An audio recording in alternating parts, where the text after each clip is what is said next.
If you are shopping for a low-profile keyboard, names like Neo3, Low3, and Keychron are probably the first ones you'll hear from reviewers, and apparently even AI. So, when Akko reached out and told me the latest S01 could compete with the best, and at a price tag of $100 US, I was suspicious to say the least. But after using the S01 for 2 weeks now, I realized there's a lot more to unpack than just its incredibly low price tag. In this video, I'll break down the qualities, the flaws, and the odd, quirky decisions that make the S01 either an underrated keyboard or one that will be forgotten by history. Quick disclaimer, Akko did not pay me to make this video, but they did send me the keyboard for free. I also have an affiliate link posted down below that gives you a small discount, but also provides me with a small kickback for every purchase. Regular viewers will know that every issue I've encountered gets reported back to the manufacturer. So likewise, Akko was given a chance to respond before this video was published. However, they did not have any say in my review whatsoever. With that out of the way, let's get into it. So the S01 enters a very competitive space. Low-profile keyboards are no longer a niche category, and buyers today expect premium materials, good acoustics, wireless connectivity, and a decent typing experience right out of the box. So the question is, what exactly are you getting for under $100?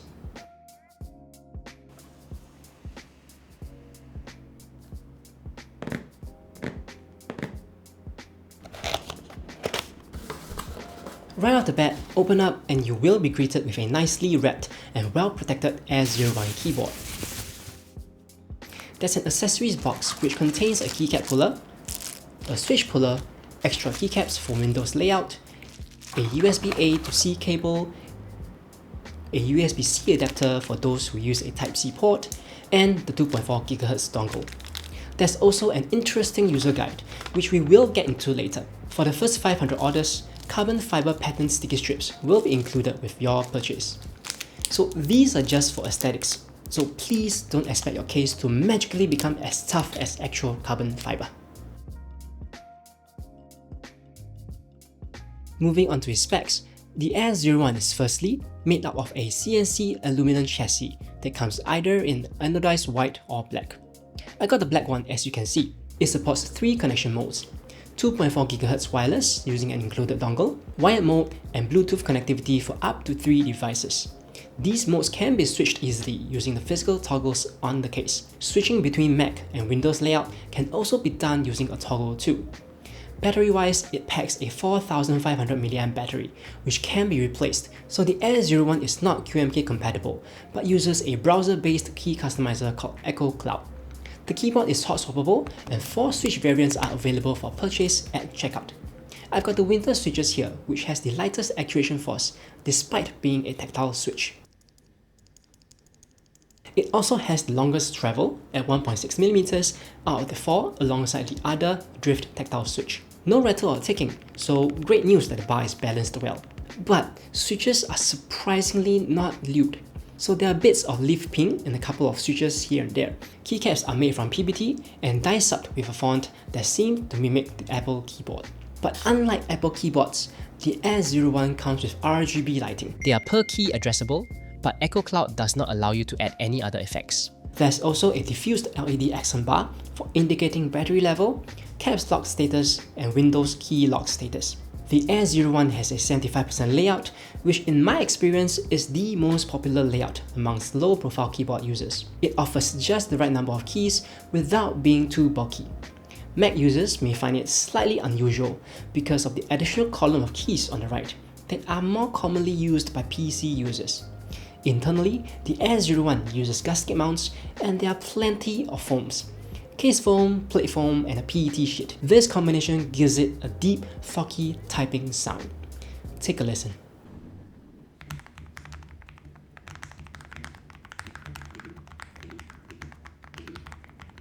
And all these for a penny under $100 US. On paper, that sounds like a surprisingly complete package for the price. But technical specifications only tell part of the story. After using the S01 daily for almost 3 weeks, several things stood out to me. Oh, and if you liked what you saw already, remember to use my affiliate link or discount code for a small percentage off your Akko purchases. First up, the web-based software. It allows you to customize key maps, create macros, adjust debound settings, modify RGB lighting, and more. You can also choose to download a standalone installer for a locally deployed version, if you're worried that Akko might disappear one day. This web-based concept is a nice touch, although we will circle back to some quirks with it later. The CNC machined aluminum case feels genuinely premium. The surface is smooth to the touch. The anodization is really well done, and I particularly like this ink black variant, which honestly looks more like a grey than black. Despite being made from aluminum, the Air01 weighs only 646 grams. It manages to feel premium without being cumbersome to carry around. And then the retail price. $99.99 US, one of the cheapest around without any discounts. Personally, I don't think the competitors offer the same overall package. Their newest lineups with similar features are significantly more expensive. Another nice touch is the inclusion of a USB-C adapter for the wireless dongle. It's a small detail, but shows that somebody on the design team actually thought about modern Mac and PC users, who probably have little to no USB-A ports on their devices. My favorite aspect of the Air01 is how easy it is to disassemble. The entire keyboard comes apart with just 10 screws. Compared that to other brands, where replacing a battery or ribbon cable often requires prying apart clips, and you pray that you don't scratch or crack the case doing so. And let's be honest, some of you immediately remove the battery from your wireless keyboards and use it exclusively as a wired one because you don't trust lithium batteries long term. If you are one of those people, you will appreciate how easy it is to work on the Air01. Battery life was also surprisingly good, given its relatively small 4500 mAh battery. Throughout the 2 to 3 weeks I've been using the Air01, I have used Bluetooth exclusively because it is usually the connection mode that is most likely to cause problems. And the battery died after about 10-11 days of use. For context, I used it daily for web browsing, writing YouTube scripts, and some light gaming. RGB was enabled at maximum brightness using the ripple effect, averaging around 3 to 4 hours of use per day. That works out to roughly 30-40 hours of real-world usage. Officially, Akko claims up to 1.68 weeks of use, which is close to what I'm getting. Plenty enough, I must say, for such a small battery. Switching between devices is seamless, but like with most Bluetooth connections, I observed a noticeable but tolerable lag when switching. Once connected, latency was not an issue, and I've never experienced any connectivity issues throughout my use too. At this point, the Air01 sounds like a pretty easy recommendation. But there are some areas where the Air01 starts getting a little complicated, because a few of Akko's decisions genuinely left me scratching my head. The most obvious flaw is definitely its lack of QMK compatibility. Not supporting QMK isn't that big an issue, if not for its horrible software. If you're happy with the default layout, you'll probably be fine. But for me, I kept hitting this oddly placed function key and wanted to remap it. Function is marked as a system button and cannot be reassigned, which is very annoying because that key has always been the control key for every other keyboard I've owned. So instead of copying text, I frequently open the calculator app instead. Aside from the function key, there are more buttons reserved for system, whatever that means, effectively reducing the number of keys you can actually remap. I understand the Air01 is targeted for Mac users, but surely different layouts could have been defined for Mac and Windows modes. Akko did promise that they are looking into removing the system level reservation in future firmware, and this change cannot come fast enough. The Akko Cloud software also requires you to install an IoT driver, supposedly for firmware update notifications. Sounds innocuous enough, but the whole appeal of a browser-based customizer is that you don't need to install anything locally. But as I've said early on, if all you need is the box standard key map, then these things will not be a concern to you. I took a while to get used to the function placement too, before muscle memory kicks in and trained itself.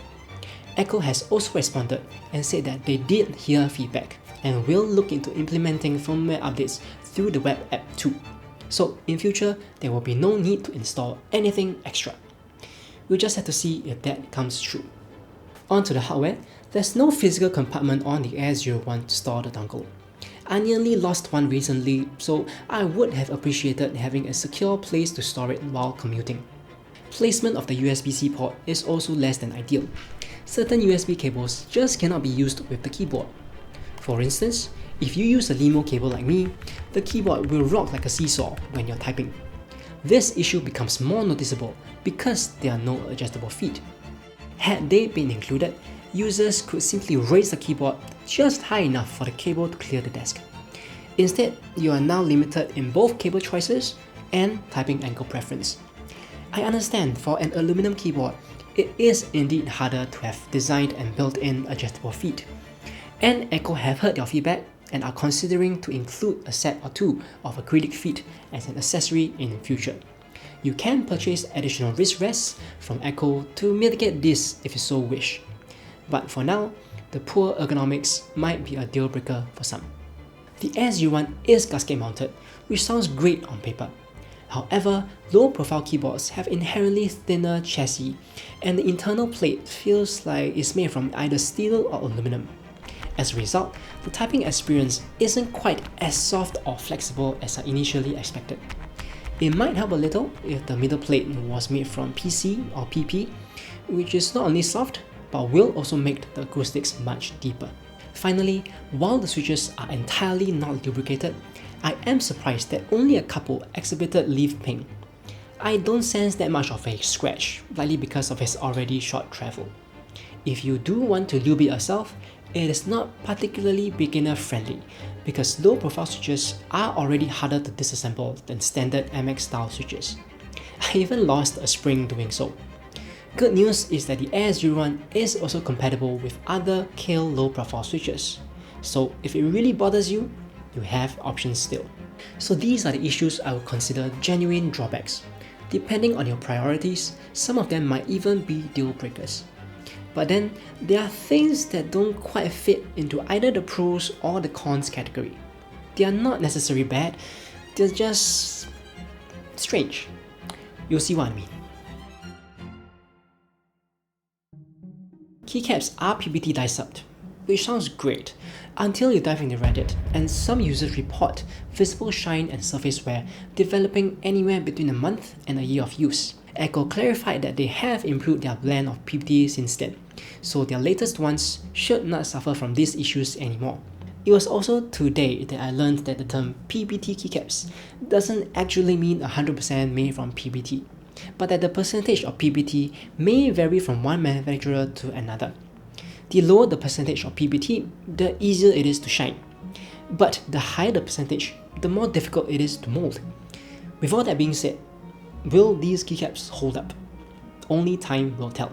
There's also a slight difference in RGB hues between the accent bar and those on the PCB, despite both being set to identical RGB values.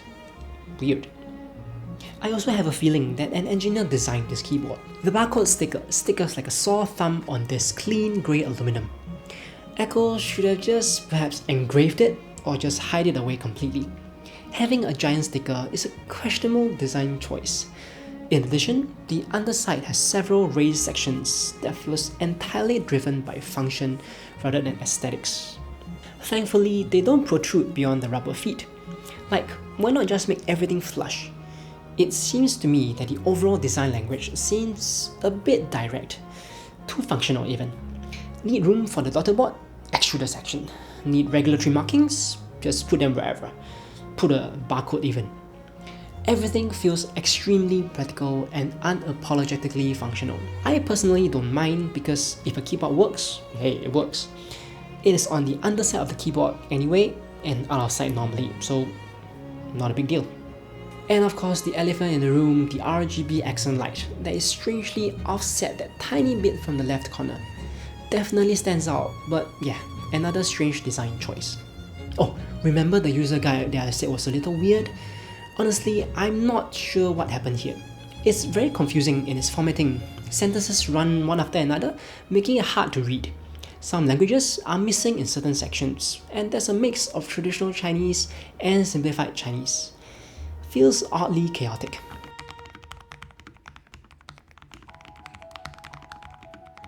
So, That's all my findings. Now, what's the verdict? The Air 01 is the first attempt by Akko to prove that low-profile keyboards don't need to cost a premium. For the most part, they succeeded. It looks premium, it sounds surprisingly good, and it feels solid in the hands. It delivers a typing experience that punches well above its price bracket. At the same time, it is not without compromises. Software definitely needs more work, and the overall design can be improved on. I have had long typing sessions on it, played casual games with it, and I have no issues whatsoever. Personally, the biggest selling point of the Air 01 is its repairability. Being able to completely disassemble the keyboard using just 10 screws makes it far more approachable for maintenance, battery replacement, and future modifications. If you are looking for the absolute best, feature-packed, no compromises, low-profile keyboard available, there are stronger options further up the price ladder. But if your budget is around the $100 mark and you want an aluminum low-profile keyboard that looks good, sounds good, and is surprisingly easy to work on, the Air 01 deserves serious consideration. So, what do you think?